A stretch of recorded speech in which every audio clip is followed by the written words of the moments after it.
Hey y'all. So let's see if we can do this video because the cows are over here and the dogs are telling me about it, but that's okay. So I did lose a couple of things to the freeze that were in my greenhouse. One of my tomato plants bit the dust, and part of the green basil, the Genovese basil, bit the dust too. Let me sneak in here real quick. I've actually already got it shut up for the night because it's supposed to get down to 35 again.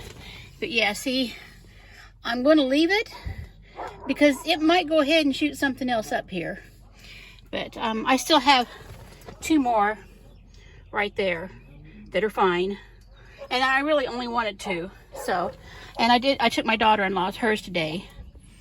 But looks like this black opal basil got nipped. I'm not sure, but it was like things right here in this corner and then right in here.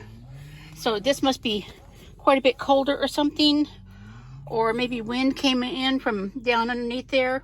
So maybe I need to put something over the top outside of the plastic cover,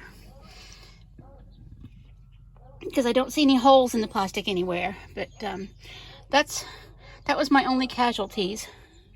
And I still have a couple of basils there, and I can always plant more because basil is so easy to grow. But yeah, a little bit heartbreaking this morning when I came out and saw that. But I probably should have, taken the tomatoes in the house last night. But I really thought they'd be okay in my greenhouse. I've been in town because I went up to my daughter-in-law, or to my daughter's house, and watched Children for her so she could do grocery shopping. So I haven't really looked at my garden a whole lot other than to take the covers off this morning. But I don't see anything damage at all on these cabbages. Look at this head. Isn't that gorgeous down there? That's a nice little head coming up. And I'm thinking that maybe some of these shallots aren't going to do well. I think that they might be on their way out, but there's plenty of other ones in here growing, so I'm not going to worry about it. I think my potatoes made it through just fine. I don't see any frost damage on them. No, it doesn't really look like it. So, and I did put frost fabric over them. This cabbage looked a little iffy this morning when I took the cover off, but it looks fine now. And looks like there might be a little bit of leaf damage on a couple of the turnips over here, but there's still plenty of turnips here anyhow. And I think the leaves will still just come on right on back. Looks like some nice roots developing over here on the French breakfast radishes. So the peas look like they just came through just fine.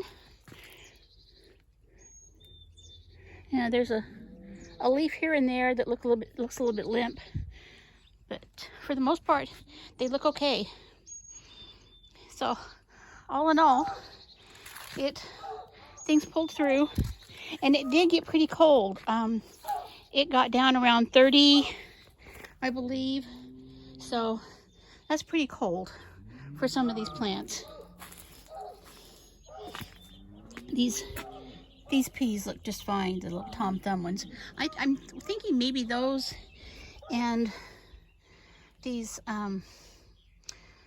spring blush peas are slightly hardier than the Lincoln, but I'm not really sure.